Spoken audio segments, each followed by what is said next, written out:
All right, hello everyone. Welcome to my channel. We do educational videos on this channel, and I typically try to focus on theories of everything, and in particular, theories of everything, cosmologies that you may not have heard of before or that you don't know much about. And for whatever reason, I've stumbled across a lot of people who spent their whole life working on this major theory that they've got for how the universe is constructed, and they spent their whole life working on it, and they never got any fame or fortune out of it, but they kept on. Some of these people are what you call crackpots, and then some of them are not. And so, some of them were really on to something. So I'm trying to kind of shed light on some of the people that I think were actually on to something. And today is the 148th video that we've looked at the work of Dewey B. Larson and his reciprocal system of theory. Now, the reciprocal system of theory is a theory of everything that is a system, meaning that if you understand how the system works, then you can plug it into any subject on your own without even the help of Mr. Larson, who is deceased now. And Larson himself applied his theory to many different subjects. We're looking at his 1979 book called Beyond Nothing But Motion. And Nothing But Motion is on mostly physics and a little bit of organic chemistry. It's the first of a 3-volume series that he did called The Structure of the Physical Universe. Second volume, Basic Properties of Matter, is on chemistry mostly. And the third volume, Universe of Motion, is on astronomy. And Larson wrote these books when he was in his 80s, which is impressive. So we all have a chance to make our mark if we keep on it.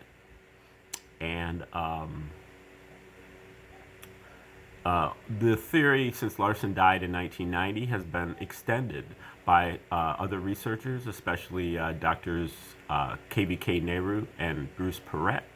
And we will be looking at some of their work too. They have disagreed with Larson on some fairly fundamental points.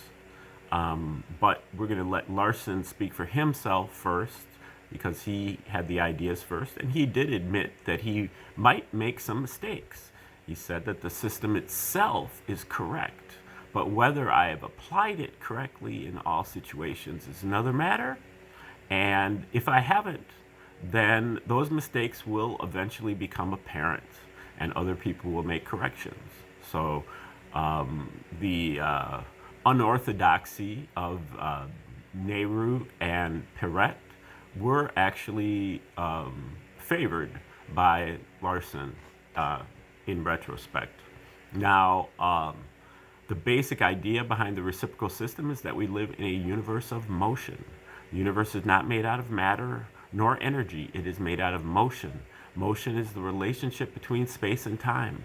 That leaves a reciprocal relationship between space and time. They are inverses of one another. They are inversions of one another. And neither one actually exists. They only exist together in motion, a relationship or a fraction of space and time. So all motions, including matter and energy, and pressure and electric charge and magnetic flux and acceleration and force and capacitance. These are all kinds of motions. They're all fractions of space and time. Some of them are time over space, some of them are space over time. And time and space both come in 1, 2, 3, or even more dimensions. This is what is called coordinate space and coordinate time. And they also, because space and time are identical, they have identical qualities, They're just inversions of one another, in the same way that 2/3 and 3/2 are inversions of one another. 2 and 3 are both common to both fractions, but just in an inverse manner. And in the same way, space and time have those same qualities: coordinateness, meaning 3 or more dimensions, and also progression or flowing. Time is always getting later and later. It flows, and space flows as well. Things are always getting farther and farther apart. That is the flow of space, and that's what's called clock time and clock space. And that was first observed right about the same time that Larson was formulating his theories in the late 1920s by the Hubble telescope, in the recession of the distant galaxies. All the distant galaxies are moving away from each other, and that is what you call clock space. That is a scalar motion of space. Scalar motion being a motion that has a magnitude, but it has no particular direction. Or you could say that it has all directions. And you would visualize that with a balloon and a magic marker. You put the dots on the balloon and you blow up the balloon. All the dots are moving away from each other, in the same way that all the distant galaxies are moving away from each other. Okay, now we're in chapter 4 here on radiation, and that's kind of his model of the photon. And we're going to just go back to at least part of this last paragraph that we are finishing up, and then we're going to move on with Larson in his own words. So he's looking at the equation of motion. V equals s over t. Velocity equals space over time. This equation does not require the existence of any moving object. Even where the motion is actually motion of something, that something does not enter into any of the terms of the equation, the mathematical representation of the motion. The only purpose that it serves is to identify the particular motion under consideration. But identification is also possible where there is nothing moving. If, for example, we say that the motion we are talking about is the motion of atom A, we are identifying a particular motion and distinguishing it from all other motions. But if we refer to the motion which constitutes atom A, we are identifying this motion on an equally definite basis, even though this is not motion of anything. A careful consideration of the points brought out in the foregoing discussion will make it clear that the objections that have been raised to the concept of motion without anything moving are not based on logical grounds. They stem from the fact that the idea of simple motion of this kind, merely a relation between space and time, is new and unfamiliar. None of us likes to discard familiar ideas of long standing and replace them with something new and different. But this is part of the price that we pay for progress.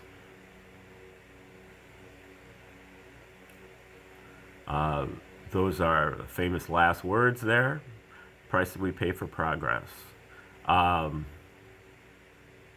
Okay. This will be an appropriate time to emphasize that combinations or other modifications of existing motions can only be accomplished by adding or removing units of motion. As stated in Chapter 2, neither space nor time exist independently. Each exists only in association with the other as motion. Consequently, a speed 1 over a cannot be changed to a speed 1 over b by adding b minus a units of time. Such a change can only be accomplished by superimposing a new motion on the motion that is to be altered. In carrying out the two different operations that were involved in the investigation from which the results reported herein were derived, it would have been possible to perform them separately, first developing the theoretical structure as far as circumstances would permit, and then comparing this structure with the observed features of the physical universe. In practice, however, it was more convenient to identify the various theoretical features with the corresponding physical features as the work progressed, so that the correlations would serve as a running check on the accuracy of the theoretical conclusions. Furthermore, this policy eliminated the need for the separate system of terminology that otherwise would have been required for referring to the various features of the theoretical universe during the process of the theoretical development. Much the same considerations apply to the presentation of the results, and we will therefore identify each theoretical feature as it emerges from the development, and will refer to it by the name that is customarily applied to the corresponding physical feature. It should be emphasized, however, that this hand-in-hand method of presentation is purely an aid to understanding. It does not alter the fact that the theoretical universe is being developed entirely by deduction from the postulates. No empirical information is being introduced into the theoretical structure at any point. All of the theoretical features are purely theoretical, with no empirical content whatever. The agreement between theory and observation that we will find as we go along is not as a result of basing the theoretical conclusions on appropriate empirical premises.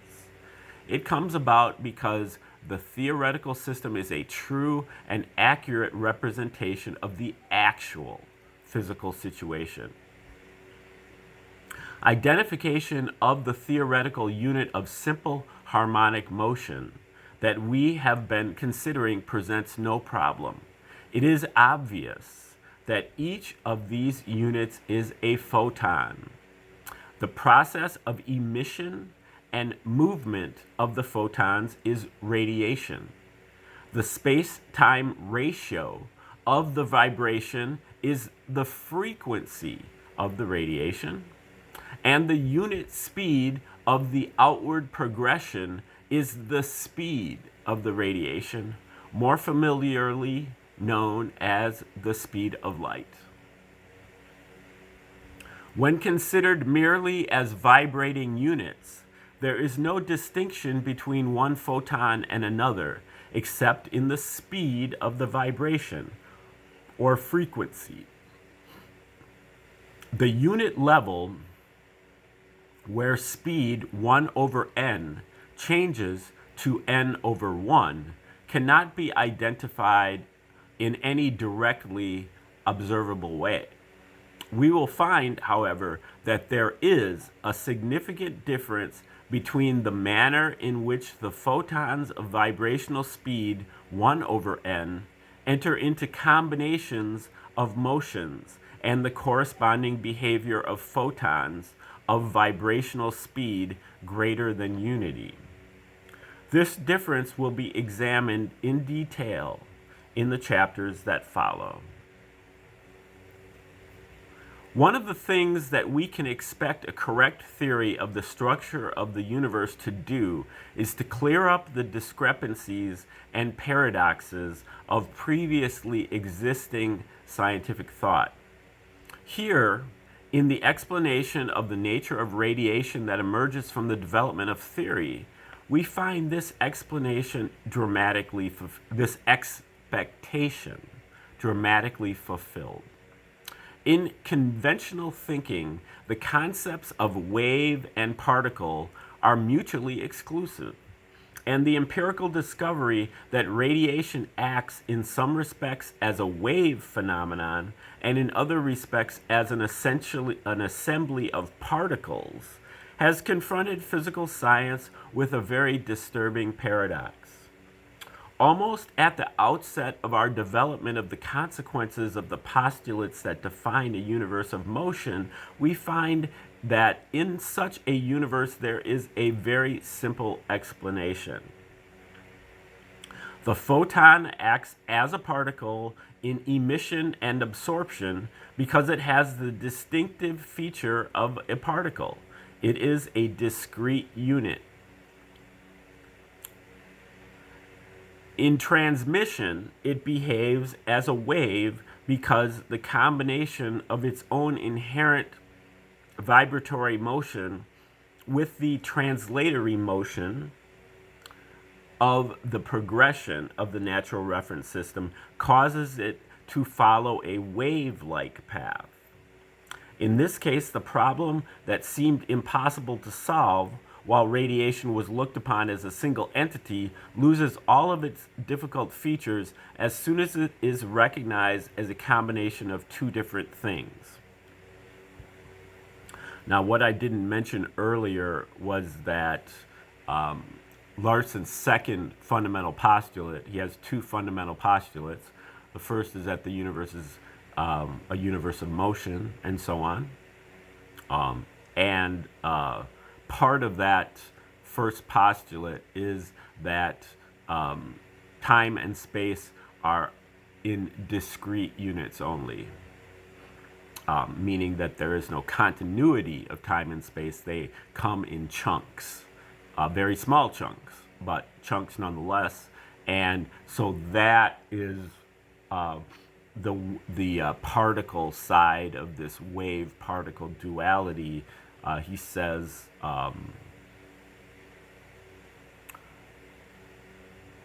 it is the photon acts as a particle in emission and absorption because it has the distinctive feature of a particle. It is a discrete unit. Okay, so the photons are discrete units because they are units of space and time. So that solves the particle aspect of the theory. Okay, another difficult problem with respect to radiation has been to explain how it can be propagated through space without some kind of a medium. This problem has never been solved other than by what was described by R.H. Dick as a semantic trick. That is, assuming entirely ad hoc that space has the properties of a medium. Quote, one suspects that with empty space having so many properties, all that had been accomplished in destroying the ether was a semantic trick. The ether had been renamed the vacuum. End quote. Einstein did not challenge this conclusion expressed by Dick. On the contrary, Einstein freely admitted not only that his theory still employed a medium, but also that this medium is indistinguishable other than semantically from the ether of previous theories. The following statements from his work are typical. Quote, we may say that according to the general theory of relativity, space is endowed with physical qualities.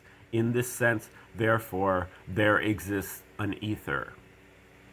And second quote from Einstein, we shall say our space has the physical property of transmitting waves, and so omit the use of a word, that word being ether. So omit the use of a word we have decided to avoid. It's like smoking gun evidence on Einstein right there from his own mouth, or at least from his own typewriter. Okay, back to Larson. Thus, the relativity theory does not resolve the problem. There is no evidence to support Einstein's assumption that space has the properties of a medium, or that it has any physical properties at all. The fact that no method of propagating radiation through space without a medium has ever been conceived is therefore still unreconciled with any absence of any evidence of the existence of a medium.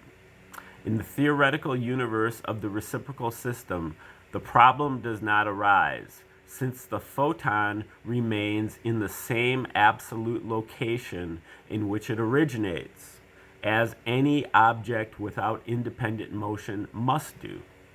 With respect to the natural system of reference, it does not move at all. And the movement that is observed in the context of a stationary reference system is a movement of the natural reference system relative to the stationary system, not a movement of the photon itself. In both the propagation question and the wave particle issue, the resolution of the problem is accomplished in the same manner. Instead of explaining why the seemingly complicated phenomena are complex and perplexing, the reciprocal system of theory removes the complexity and reduces the phenomena to simple terms. As other long-standing problems are examined in the course of the subsequent development, we will find that this conceptual simplicity is a general characteristic of the new theoretical structure. Okay, so the way I kind of understand that is that Einstein and his predecessors required this use of the ether, but for Larson, the ether itself is the progression of the natural reference system. Okay, that is the end of chapter 4 on gravitation. Now we're going to move to chapter 4 on radiation. Now we're going to move to chapter 5 on gravitation, which will start tomorrow. Have a great day. Thanks for tuning in.